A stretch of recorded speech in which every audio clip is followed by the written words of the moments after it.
And I was there a couple of weeks ago. If you ever want to go up and see a school that is, there are about 1,800 kids, Miami High School. It's not in California. It's Miami on the Gold Coast, right? And it is a cracking group of people. We had the best morning of all time. But just people wanted to be there, you know. It's the first day, because Queensland go back 2 weeks earlier than you, okay? So this is what they do. This is an example. Every week, you open up one of the books. There's a character strength of the week. So what Tiffany does, Tiffany Graham her name is, and Heath Fox. They go through and look at the character strength and say, what's happening in the world at the moment? So when they just go, they send it to me every week, what they do. It takes them about 10 minutes to do this. They just go, oh, when Bravery was there, guess what was on? The Invictus Games.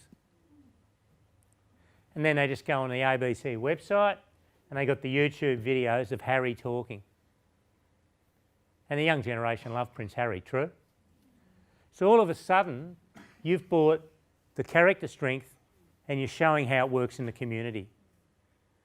So any strengths that's on, any strength for the week, could you find something that's going on in the community, in the world?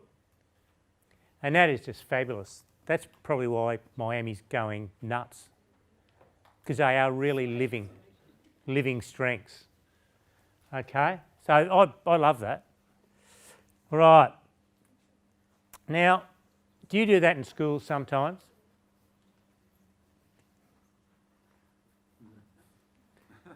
How many of us are like that sometimes? You know, the guys invented the Gatling gun and they're still fighting with swords. Don't tell me you don't understand it.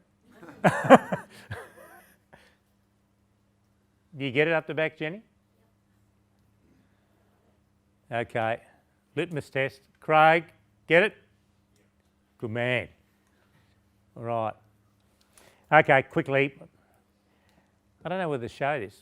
Who's seen Rita Pierson, Every Kid Needs a Champion? Yeah. Love it? Yeah. Okay, show it. Benson? Okay, here we go. This is really touches your heart, doesn't it?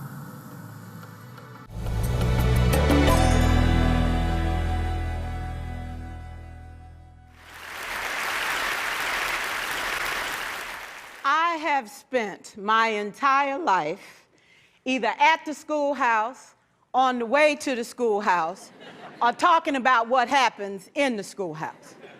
Both my parents were educators. My maternal grandparents were educators. And for the past 40 years, I've done the same thing. And so needless to say, over those years, I've had a chance to look at education reform from a lot of perspectives. Some of those reforms have been good, some of them have been not so good. And we know why kids drop out. We know why kids don't learn. It's either poverty, low attendance, negative peer influences. We know why. But one of the things that we never discuss, or we rarely discuss, is the value and importance of human connection. Relationships. James Comer says that no significant learning can occur without a significant relationship. George Washington Carver says all learning is understanding relationships. Everyone in this room has been affected by a teacher or an adult. For years, I have watched people teach. I have looked at the best and I've looked at some of the worst. A colleague said to me one time, they don't pay me to like the kids. They pay me to teach a lesson. The kids should learn it. I should teach it. They should learn it. Case closed. Well, I said to her, you know, kids don't learn from people they don't like.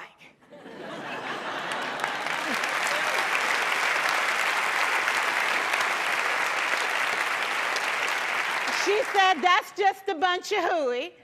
And I said to her, well, your year is going to be long and arduous, dear. Needless to say, it was. Some people think that you can either have it in you to build a relationship or you don't. I think Stephen Covey had the right idea. He said you ought to just throw in a few simple things. like seeking first to understand as opposed to being understood. Simple things like apologizing. You ever thought about that? Tell a kid you're sorry, they're in shock. I taught a lesson once on ratios. I'm not real good with math, but I was working on it. And I got back and looked at that teacher edition. I taught the whole lesson wrong. So I came back to class the next day and I said, look, guys, I need to apologize. I taught the whole lesson wrong. I'm so sorry. They said, that's okay, Miss Pierson. You were so excited. We just let you go.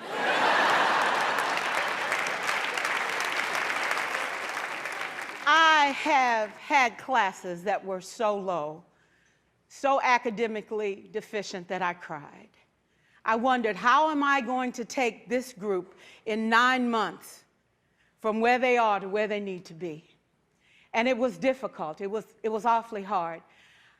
How do I raise the self-esteem of a child and his academic achievement at the same time?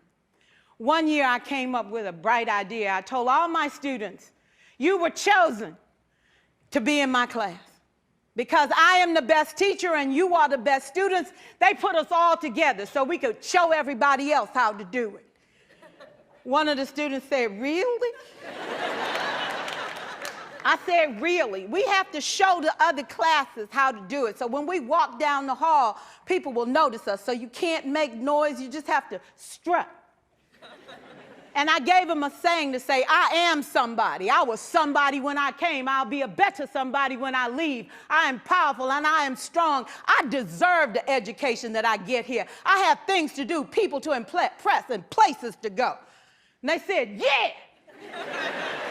You say it long enough, it starts to be a part of you.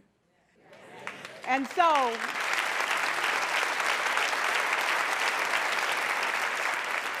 I gave a quiz, 20 questions.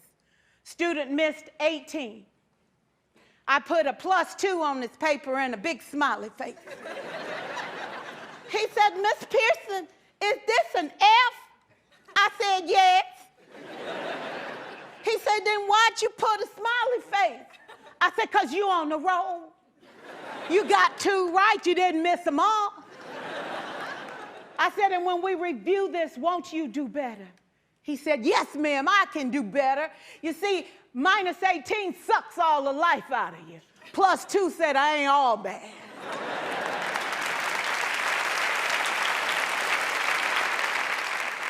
For years, I watched my mother take the time at recess to review, go on home visits in the afternoon, buy combs and brushes and peanut butter and crackers to put in her desk drawer for kids that needed to eat, and a washcloth and some soap for the kids who didn't smell so good. See, it's hard to teach kids who stink. And kids can be cruel. And so she kept those things in her desk, and years later, after she retired, I watched some of those same kids come through and say to her, you know, Miss Walker, you made a difference in my life. You made it work for me. You made me feel like I was somebody when I knew at the bottom I wasn't. And I want you to just see what I've become. And when my mama died 2 years ago at 92, there were so many former students at her funeral. It brought tears to my eyes, not because she was gone, but because she left a legacy of relationships that could never disappear. Can we stand to have more relationships? Absolutely. Will you like all your children? Of course not. And you know your toughest kids are never absent. Never. You won't like them all, and the tough ones show up for a reason. It's the connection, it's the relationships. And while you won't like them all, the key is they can never, ever know it.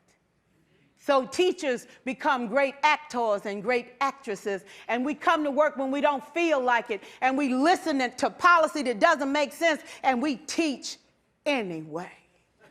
We teach anyway because that's what we do. Teaching and learning should bring joy.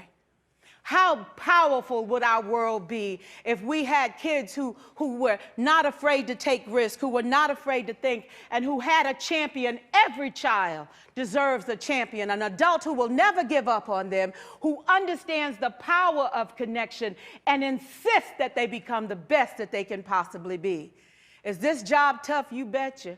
Oh God, you betcha. But it is not impossible. We can do this. We're educators. We're born to make a difference. Thank you so much.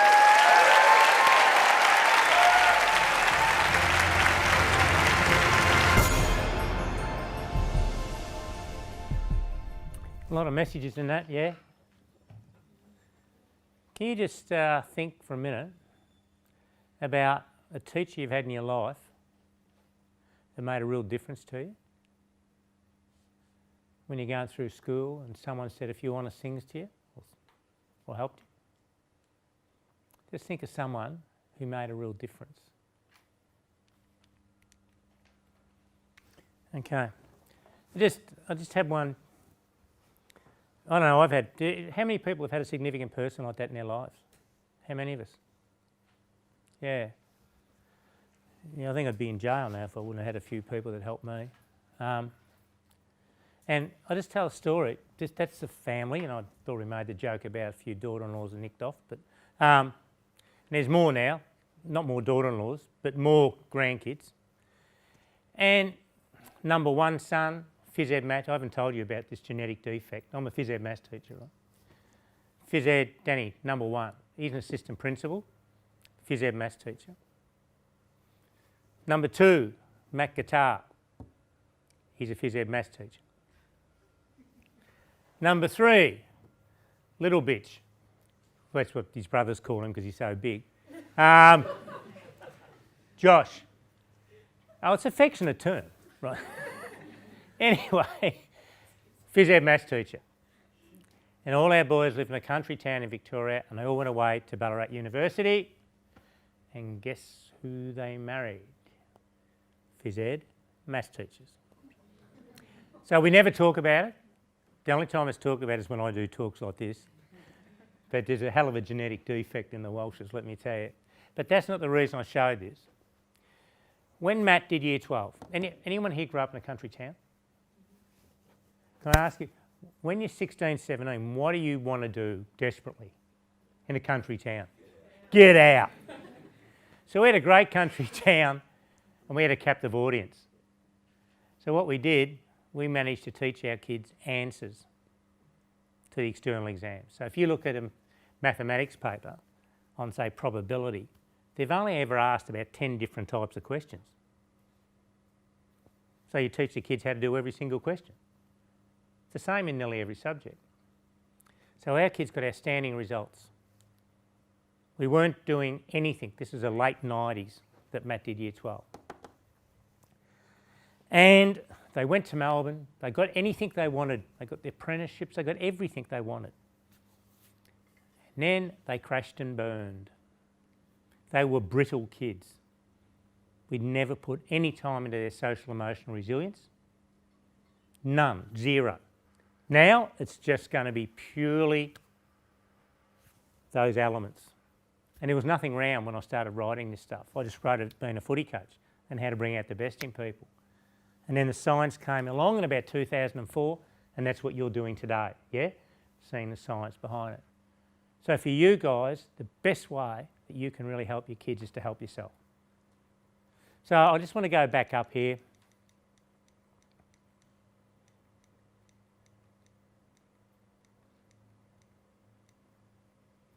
Now, that was a bit sombre, wasn't it?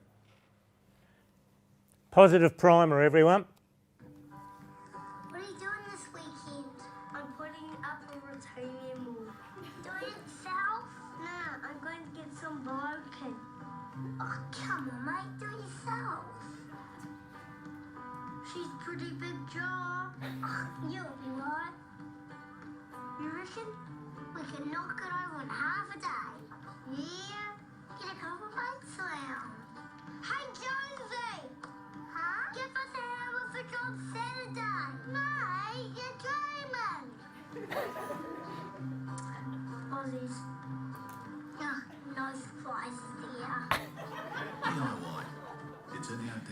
I mean, that's totally not relevant to anything we're talking about, but I just love it. It's just so good. All right, this one's scary. Flinders University, 2014-15, did a meta-analysis, probably about 6,000 teachers across Australasia. Found that. I don't think there's a person in this room who would not believe in developing the whole person. Yep. Look at that. So we've got our privatised classrooms. Now let's put these two things together. Teachers don't like failing. We don't like it, do we? Particularly in front of our kids.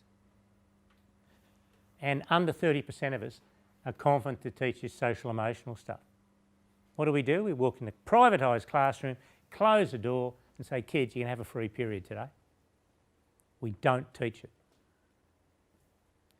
So all these resources that I've created, I didn't create them for kids. I created them for the greatest asset we have in schools, the teachers. Is that making sense, everyone?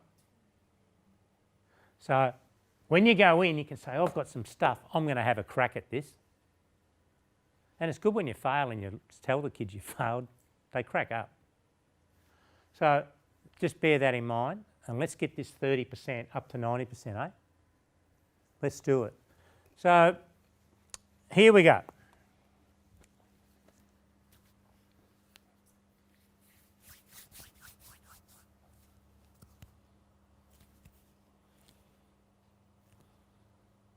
When you look at a kid, are there some kids you look at and you see that? Are there some kids you look at and you see that? Do you know though, the kids know which one you pick. They can feel it. So let's do an experiment. Yeah, I'll pick on these guys again. Ben, I've got 2 rats. Ben, I've got 2 rats. Now, you've got the smartest rat I've ever come across. It's a genius rat. Just don't let it outsmart you. Just enjoy it. Okay? Now, in 3 days, we're going to run it through a maze. So just treat it with respect. Tom, your rat, dumb as dog shit. That's the dumbest rat I've ever seen. Tom, here's your rat.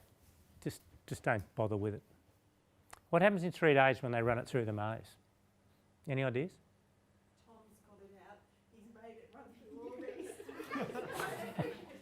No, Tom didn't cheat. Mine's been trying. No. Well, what happens is that Ben's goes through a lot quicker. A rat can feel the positive emotions. The rat can feel it. They've done it with guinea pigs, dogs, cats, and it's always the same. So if an animal can feel it, yeah, what about kids in the classroom? What about colleagues? Very powerful. And like Rita said, sometimes we've got to be good actors and actresses. So perception's incredible. And we're not going to talk about the kids here. We're going to talk about each other. And Or you take the books. yeah, watch this.